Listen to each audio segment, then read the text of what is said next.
పిఠాపురం ప్రజల్లో పవన్ ను ఎన్నుకుంటే స్థానికంగా ఉంటారు, హైదరాబాద్ లోనే ఉంటారు అని విమర్శించారు వైకాపా అధినేత జగన్.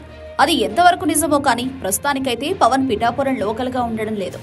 అదే నియోజకవర్గంలో జాతీయ రహదారికి సమీపంలో ఓ ఇల్లు అయితే అద్దెకు తీసుకున్నారు. కానీ వీలైనప్పుడల్లా అటు మంగళగిరి లేదా అటు హైదరాబాద్ కు వచ్చేస్తున్నారు. మంగళగిరి అంటే తప్పదు, ఎందుకంటే పార్టీ కార్యాలయం అక్కడ ఉంది, పనులు ఉంటాయి. ఇన్నాళ్లు వాటిని చక్కబెట్టిన జనసేన రాష్ట్ర స్థాయి నాయకుడు మనోహర్ తన ఎన్నిక మీదే దృష్టి పెట్టి ఉన్నారు. అది రాష్ట్ర స్థాయి నాయకుడి పరిస్థితి. అందువల్ల పవన్ తరచూ కాకపోయినా అప్పుడప్పుడు మంగళగిరికి రావాల్సి ఉంటుంది.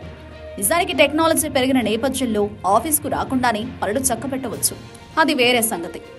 ఇవన్నీ ఇలా ఉంచితే పవన్ తరచూ హైదరాబాద్ వస్తున్నట్లు తెలుస్తోంది. పవన్ కుటుంబం ప్రస్తుతం హైదరాబాద్ లో లేరు, అందువల్ల హైదరాబాద్ రావాల్సిన అవసరం అయితే లేదు. కానీ పవన్ హైదరాబాద్ వస్తున్నది ఇద్దరిని కలవడానికి అని గాసిప్లు వినిపిస్తున్నాయి. ఒకరు టాలీవుడ్ లోని ఓ ప్రముఖ దర్శకుడు, రెండవది పవన్ ఆధ్యాత్మిక గురువు. ఈ ఇద్దరితో పవన్ తరచూ హైదరాబాద్ లో సమావేశమవుతున్నారని తెలుస్తోంది. పవన్ తరపున పూజలు, హోమాలు ఆ గురువు ఏటా చేయిస్తుంటారు. ఇక ఆ ప్రముఖ దర్శకుడు పవన్ ప్రసంగాలకు కీలక పాయింట్లు అందిస్తుంటారని వార్తలున్నాయి. మొత్తం రాజకీయ పరిస్థితిని, ఎన్నికల సరళిని పవన్ పరిశీలించేంత తీరుబాటు లేదు.